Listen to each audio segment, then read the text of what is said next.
기도가 되는 것은 행복한 일입니다. 우리가 하나님 앞에 나와서 기도하고 하나님이 우리의 기도를 들어주시는 것을 경험하는 것보다 더 행복한 일은 없습니다. 우리 기도할 때 생기를 얻게 되고 또 힘을 얻고 위로를 받습니다.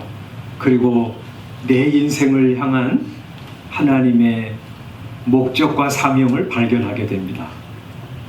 이렇게 살아가야 되겠구나 하고 의미 있는 인생을 살아가게 되고 그것도 기쁨으로 살아가게 됩니다. 우리 기도해 보십시오. 기도하면서 하나님의 이름을 불러보십시오. 하나님께서 여러분에게 찾아오셔서 그래, 내가 너의 기도를 들었어. 너는 내 백성이야. 내가 너와 함께 있는 거야. 하고 말씀하시고 그 확신이 들 때까지 한번 기도해 보십시오. 그거보다 더 기쁜 일은 세상에 없는 것을 경험하게 될 것입니다. 오늘 우리가 읽은 시편 84편 고라 자손은 8절 9절에서 하나님 향하여 기도하고 있습니다.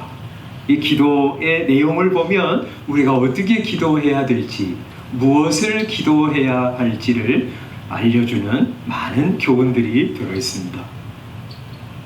그래서 오늘은 이 고라의 자손의 기도를 통해서 나도 기도했으면 좋겠다, 이렇게 기도했으면 좋겠다 하는 도전을 받고 기도의 자리로 나아가는 저와 여러분들이 되시기를 바랍니다. 첫 번째, 기도의 배경입니다. 이 지난 2주간에 걸쳐서 이 고라의 자손이 어떤 형편에 있었는가 하는 것들을 말씀드렸어요. 이 사람은 하나님의 집에 갈 수 없는 처지에 있었습니다. 뭐 때문인지는 정확하게 기록하고 있지 않지만 아마 우리가 읽은 9절 말씀에 보면 짐작을 할 수 있습니다. 9절 이렇게 기도하죠. 주께서 기름 부으신 자의 얼굴을 살펴보옵소서. 아마 자기 옆에 기름 부으신 분, 옛날에 이제 왕하고 선지자하고 제사장에게 기름을 부었는데 특별히 이제 기름 부음을 받은 사람이라고 많이 거론되는 것이 왕이에요. 아마 자기 옆에 우리 기름 부으신 왕, 하나님이 이제 기름을 부어서 그 사람을 왕으로 구별하시잖아요. 그 사람이 있었던 것 같아요. 그래서 이제 이 사무엘 상하하고 열왕기 이 상하를 쭉 보면 아마 다윗이 압살롬의 반란을 피해서 저기 지방으로 피신해 있을 때 이 사람이 함께 동행하면서 이 시를 쓴 것이 아닌가 하는 짐작을 하게 됩니다.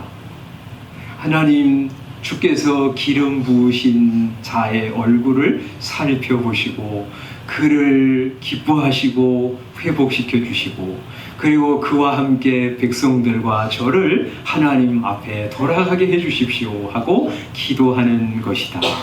이렇게 짐작할 수 있습니다. 이 하나님의 집에 갈 수 없기 때문에 이 사람은 그것이 너무 힘이 들고 괴로워서 하나님께 기도하는 것입니다. 주의 장막이 어찌 그리 사랑스러운지고 주의 집에 사는 자들은 복이 있습니다. 저도 그 주의 집에 꼭 가고 싶습니다 하는 기도였습니다. 두 번째, 이 기도의 대상이 누구인가?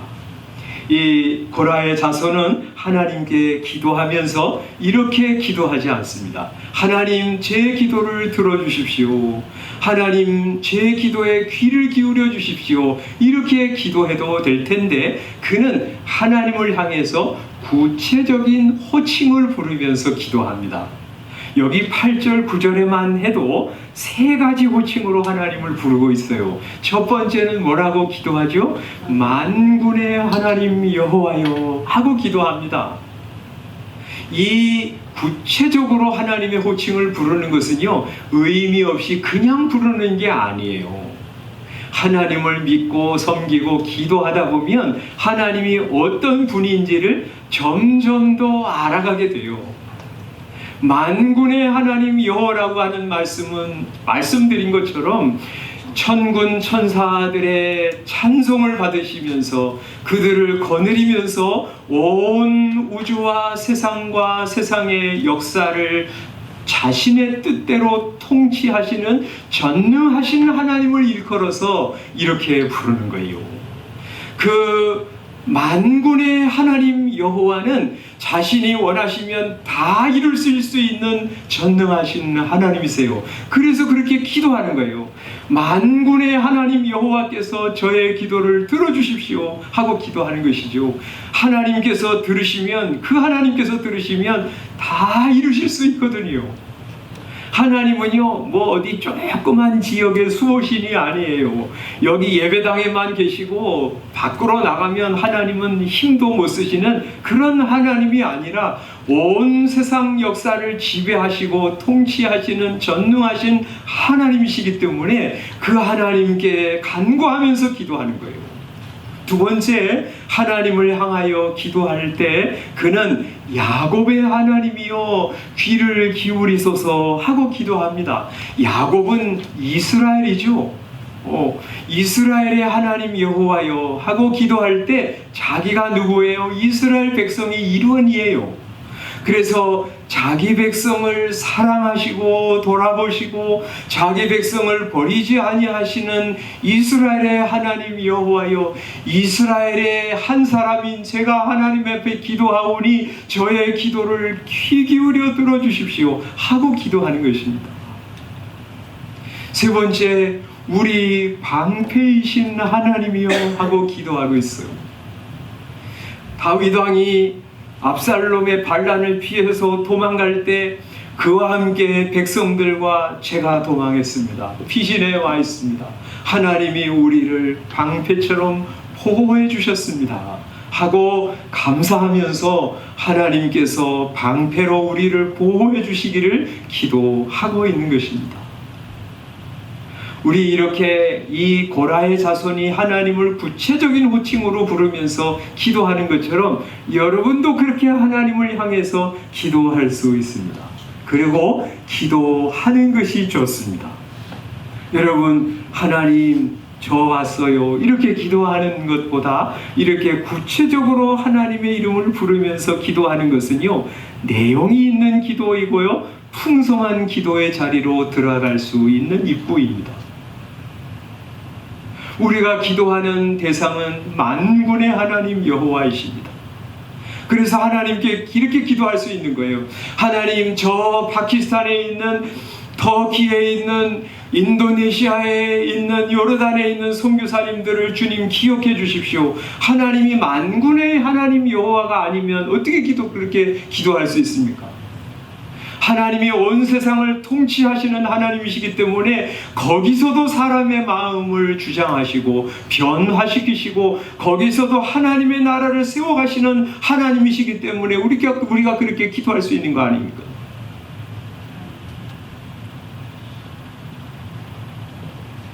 쇠심줄처럼 질긴 내 가족의 마음을 변화시켜 주십시오. 하나님은 사람의 마음을 움직이는 것이 마치 왕의 마음을 물의 보처럼 움직이시는 분이 아니십니까? 하고 하나님 앞에 기도할 수 있는 것이에요.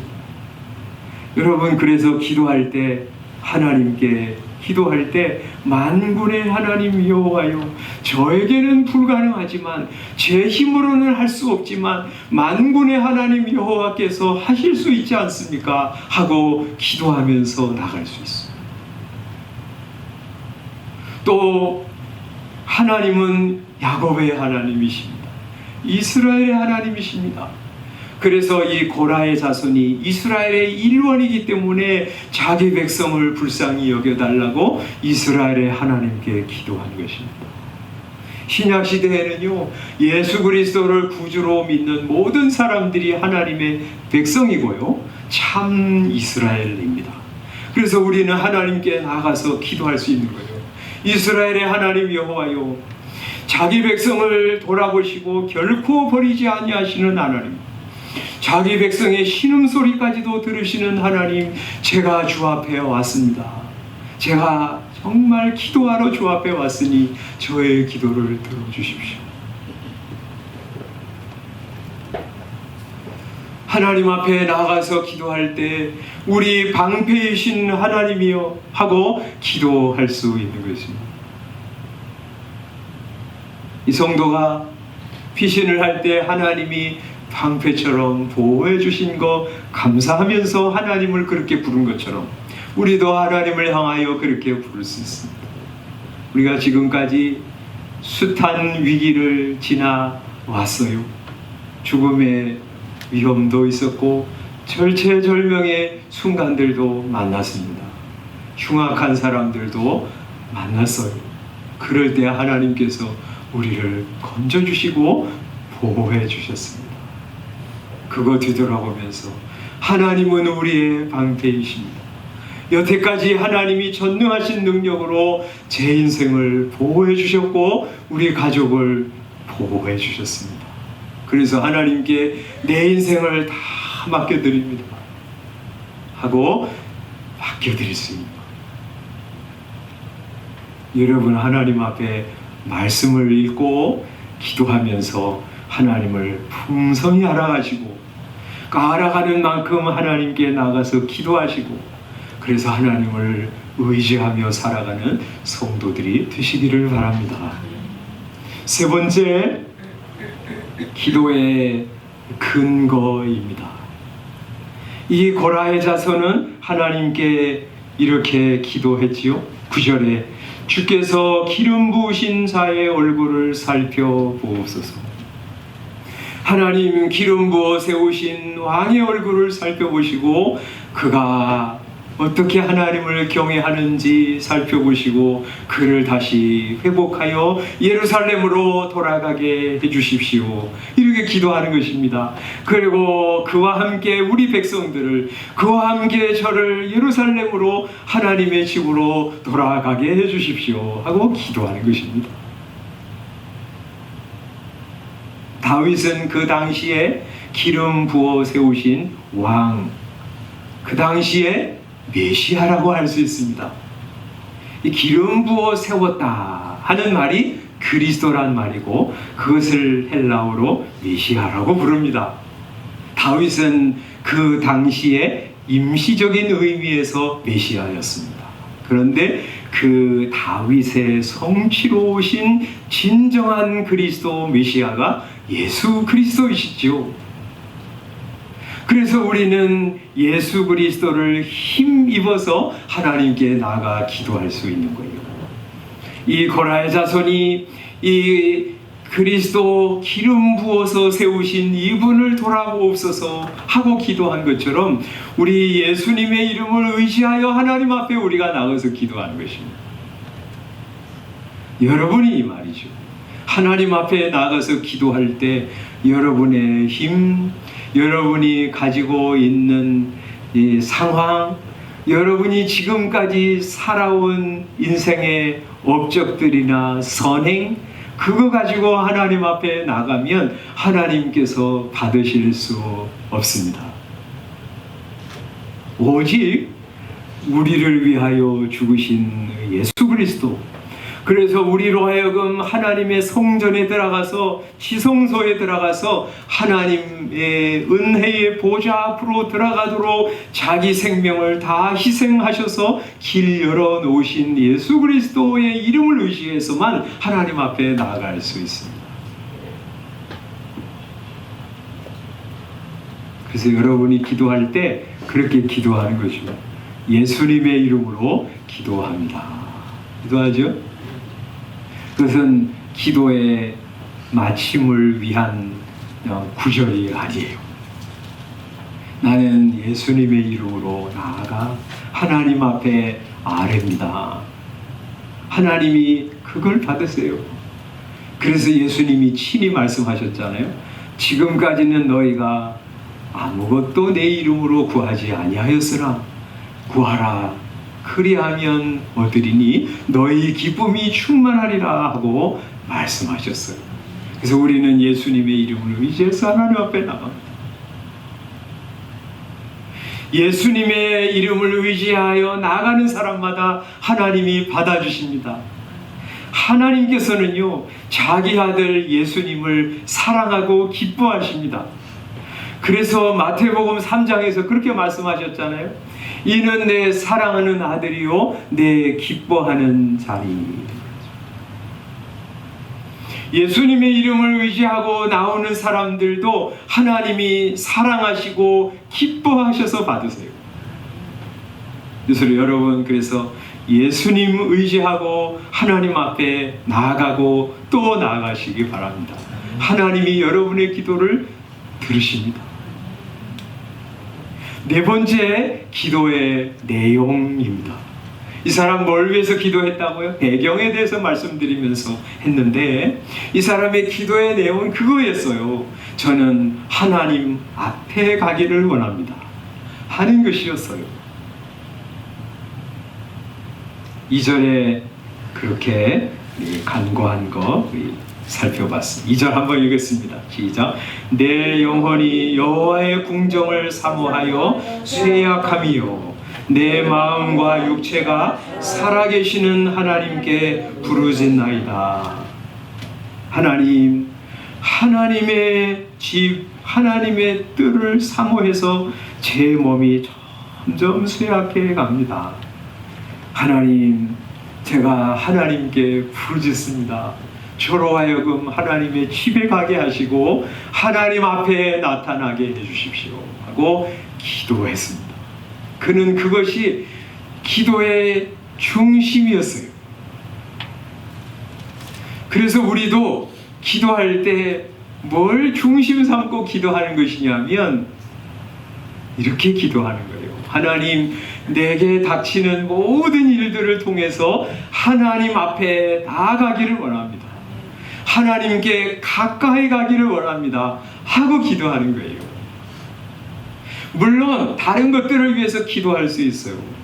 건강을 위해서, 내 마지막 인생을 위해서, 편안한 죽음을 위해서 기도할 수도 있고, 자녀들을 위해서 기도할 수도 있고, 직장 생활을 위해서도 기도할 수 있고, 교회를 위해서 기도하고, 나라를 위해서 기도하고, 선교사들을 위해서 기도할 수 있는데, 그 기도의 중심에는 이게 있어야 돼요.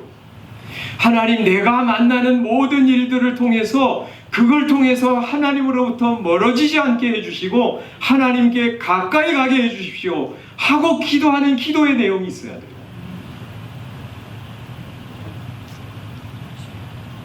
왜냐하면 사람들은요, 어려운 일을 만나면 하나님을 멀리합니다. 하나님을 등지고 가버립니다.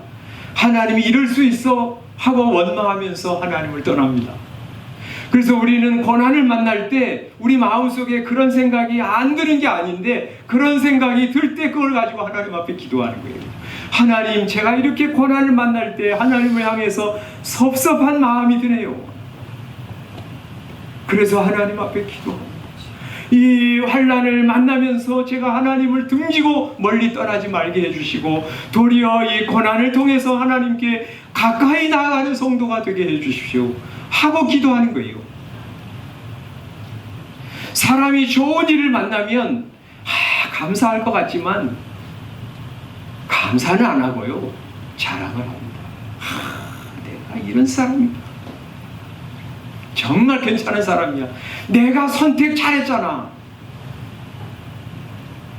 내가 열심히 일했잖아. 그래서 이렇게 좋은 일이 온 거야. 대단한 사람이지. 자기 자랑을 합니다. 또 자기 자랑, 자기가 자기 능력 밖에서 일어나는 일은 이것까지 자랑합니다. 나는 이렇게 운이 좋은 사람이야. 나 원래 이런 사람이야. 이 자랑하잖아. 그게 하나님으로부터 멀어지는 거예요. 그죠? 그래서 우리는 좋은 일 만날 때, 일이 잘 돼갈 때 하나님, 교만하지 말게 해주십시오. 하나님이 좋은 것들을 허락해 주신 사랑의 하나님께 감사하고 찬양하면서 살게 해주십시오 하고 나가는 거예요. 그게 야고보서 5장 13절 말씀이에요.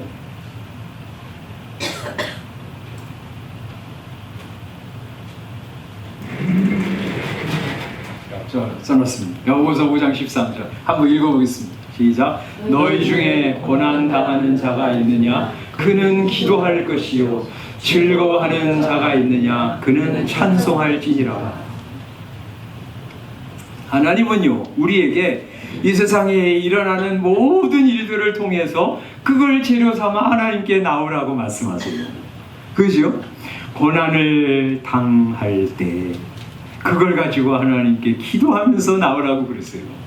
또 즐거운 일을 만날 때 찬송하면서 하나님께 나오라고 말씀하세요. 그런데 말이죠, 이게 히브리어도 그렇지만 헬라어도 이게 이렇게 병행을 이렇게 하면서 대꾸로 표현된 그런 말씀이에요. 그런데 대꾸예요, 그죠? 고난당하는 거 즐거워하는 거. 그런데 성경을 가만히 보면 말이죠, 이게 정확한 대꾸는 아니에요. 고난당하는 자가 있느냐 하고 말씀하시는 대조적인 표현은 이렇게 해야 될 거예요.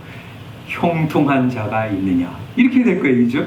즐거워하는 자가 있느냐 하는 대꾸는 무슨 뭐예요?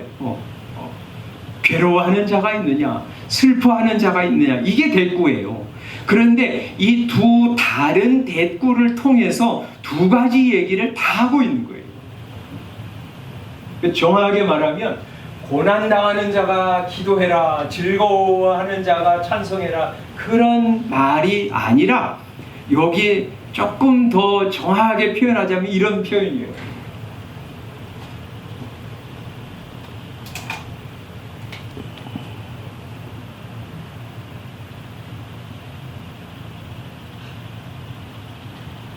이런 표현이에요, 그죠?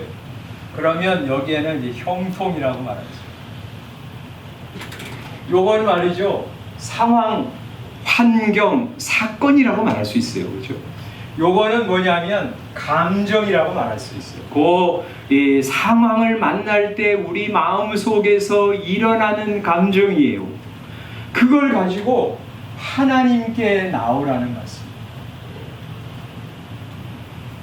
그래서 제가 이제 주일 오후에 그런 기도하라고 여러 번 말씀드렸는데, 이 감정을 무시하거나 회피하거나 억압하지 말고 여러분 마음속에 일어나는 감정을 가지고 하나님 앞에 나가는 거예요. 고난을 당할 때 괴롭잖아요, 힘이 들잖아요, 아프잖아요, 슬프잖아요, 섭섭하잖아요, 원망하는 마음이 들잖아요. 그런 마음이 들 때 그걸 가지고 하나님 앞에 나가는 거예요. 그게 기도가 되는 거예요. 형통하잖아요, 뭐가 잘 되잖아요, 여러분 기도가 이루어졌잖아요, 열심히 일한 것에 좋은 대가를 받잖아요, 그것 때문에 기쁘잖아요, 감사하잖아요, 즐겁잖아요. 그럴 때 그런 감정을 가지고 찬송하면서 하나님 앞에 나가라는 거예요. 그런데 사람들은 그걸 가지고 하나님 앞에 나가기보다는 전부 이렇게 합니다. 고난은 형통이 되게 해주십시오. 이 고난은 형통이 돼야 돼. 그러면서 열심히 일하는 거예요. 열심히 애쓰는 거죠. 노력하는 거죠. 하나님 없이. 괴로운 사람, 슬픈 사람은요, 이 괴로운 감정 좀 없어졌으면 좋겠다. 근데 괴로운 인생 아니라 즐거운 인생, 행복한 인생, 기쁜 인생, 활기찬 인생이 됐으면 좋겠다. 그러면서 하는 거잖아요. 그래서 뭐 술도 먹고 막 부정한 성관계도 하고 다시 한번 그러는 거잖아요. 이 괴로운 심정 어떻게 달래서 즐겁게 인생을 살아갈까? 하나님 없이 말이죠. 열심히 인생이 이렇게 사는 거예요. 이게 인생이에요. 하나님 없이 이 고난과 괴로움을 형통과 즐거움으로 바꾸려고 평생토록 사는 것이 인생이에요. 그런데 요거만 얻으면 인생이 행복하냐? 그렇지 않아. 요거만 얻으면 인생이 즐거우냐? 그렇지 않아요. 요거 조금 형통 맛보다가 다시 고난으로 미끄러져 가고요. 요거 조금 즐겁다가 또 괴롭고 슬픈 인생을 살아가게 되어 있어요. 영원한 것이 아니에요. 진정한 것도 아닙니다. 그래서 잠언 14장 13절에 뭐라고 말씀하시냐면 웃는 때에도 마음에 슬픔이 있고 즐거움의 끝에도 근심이 있느니라. 그렇게 말씀하세요. 조용필 씨의 노래가 꼭 그거예요. 아, 웃고 있어도 눈물이 난다. 인생이 그거예요. 열심히 술 마시고 노래하고 즐겁고, 그런데 그 슬픔을 어찌할 수가 없어요. 그래서 술 마시고 돌아오는 길은 찝찝하고 자기가 밉고는 술 깨면 괜히 마셨다.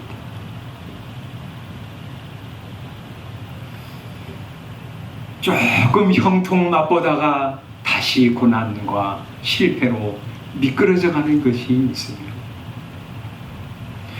여기서 열심히 살다가요, 인생 마치는 것이 불신자들의 인생입니다.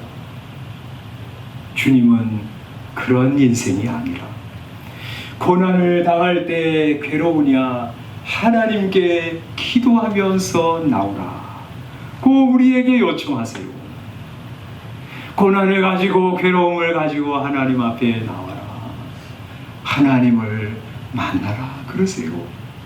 그렇게 하나님을 만나면 말이죠, 하나님이 함께 하시고요, 그를 받아주시고요,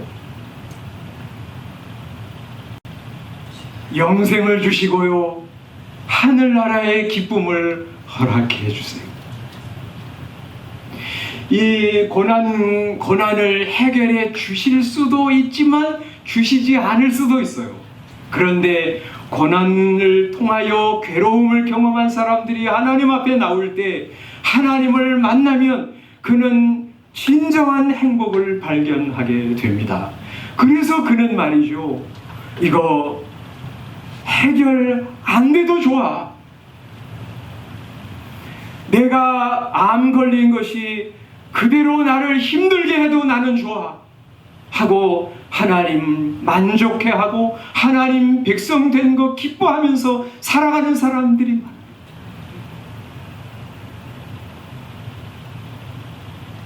저쪽에 우리 교회가 있을 때 매일같이 나와서 기도하시는 권사님 한 분이 계셨어요. 말기암 환자이셨어요. 전혀 몰랐습니다. 집으로 초청해서 저희 부부가 가서 말씀을 전하고 함께 예배를 드리는데, 예배 드리고 나니까 그분이 그런 말씀하십니다. 제가 말기암 환자입니다. 얼굴이 너무 좋아요. 그 웃음과 기쁨, 하나님을 경외하는 것을 보면 절대 암 환자 같지 않아요. 그래서 그 아파트 층에 있는 사람들이 그 권사님한테 이 반장을 하라고 그러셨대요. 그래서 그 권사님이 나는 말기암 환자야, 나 못해. 그랬더니 그 아파트에 사는 그분들이 저 할머니가 반장 안 하려고 거짓말을 다 치는 거예요. 정말 그랬어요. 마지막까지 하나님 주시는 힘으로 말기암 그대로 받아들이면서 예수님과 함께 매일같이 교제하면서 말씀을 읽고 그거 기도하면서 성령과 기쁨이 충만한 삶을 사시다가 하나님의 부르심을 받으셨어요. 하나님을 만나면 기쁨이 충만합니다. 감사가 있어요. 영원한 생명을 얻은 확신이 주었습니다.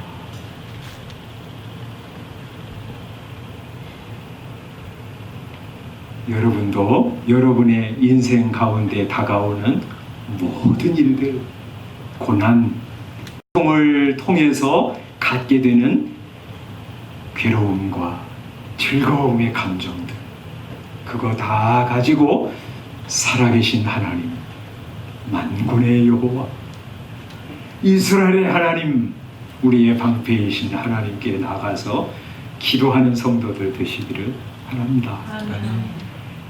기도가 되는 여러분, 기도가 되어서 행복한 여러분 다 되시기를 주님의 이름으로 축원합니다. 기도하겠습니다.